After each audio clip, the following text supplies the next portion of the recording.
Hey, I'm here at 10 Foot Single by Stella Dallas to give you tips and tricks on vintage shopping. People ask me all the time, what does vintage mean? It's something that you're looking for that wouldn't be on the racks at a modern day store today. One of the reasons that I love to shop vintage is because you can find pieces that are unique.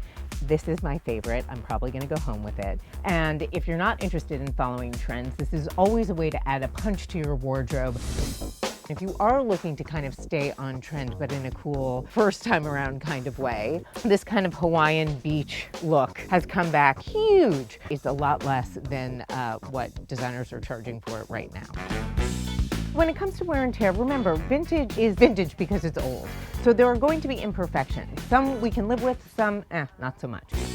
You want to hold things up to the light, right? You want to see whether or not there are tears or mini holes, pinpricks, things like that in the fabric.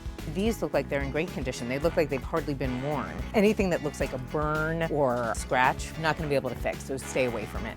Here's the thing about sizing. Look for something as close to your size as possible. When something is too big, it depends whether or not it's worth taking in. And it is not about washing them if you want to shrink them. It will denigrate the fabric over time if you try and do that.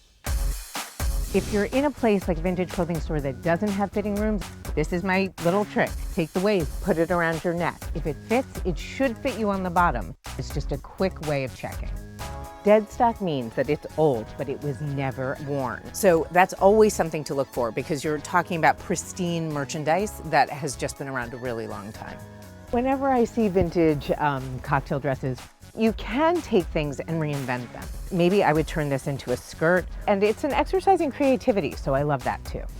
So just to be clear, vintage is to play. You should go in with an open mind, but don't buy things that you don't need. You want things that you know you're going to put into rotation into your wardrobe and that are going to become part of it. You want things that are a great deal, but that also are going to work with your modern day wardrobe, right? You don't just buy it because it's like, oh, cool, it's vintage. You buy it because you're going to wear it. Because you're going to put it to use. Exactly. And the same goes true for accessories. So this is a bag that I found that is pristine, that is 1970s, Bottega Veneta. This I found from a dealer. I had authentication not only from him, but from the bag itself.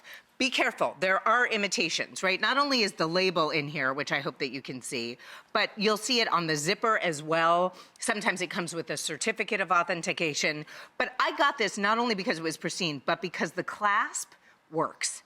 That is a very difficult thing to fix. Right. If this had been pristine, but the clasp was a mess, honestly, it wouldn't have been worth the money. So this is something where I was like, it's worth it, particularly because that clasp was the easiest thing to be wrong with it and the most expensive thing to fix. It is beautiful. Isn't it gorgeous? Stunning.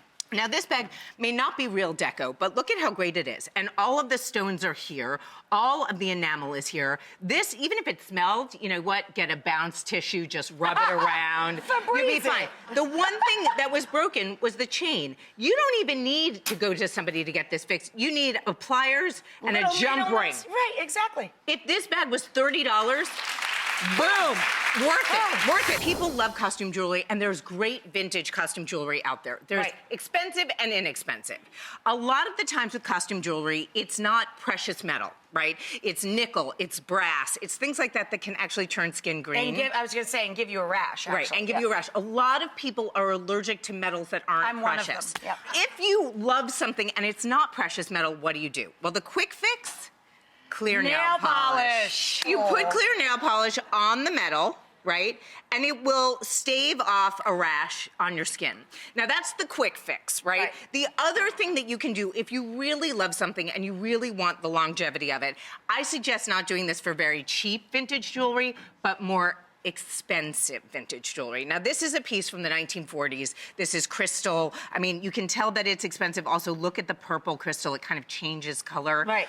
You'll see this in older pieces that are like Signer, or you'll know these names like Schiaparelli, things that were really made to last back in the 30s, the 40s, the 50s, the 60s.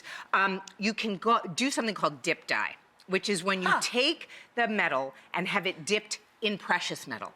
Oh. This will still cost you a fraction of what it would cost if it was, let's say, 18 karat gold. You can dip it in 18 karat gold and it will stay much more pristine on your skin and won't give you a rash at all.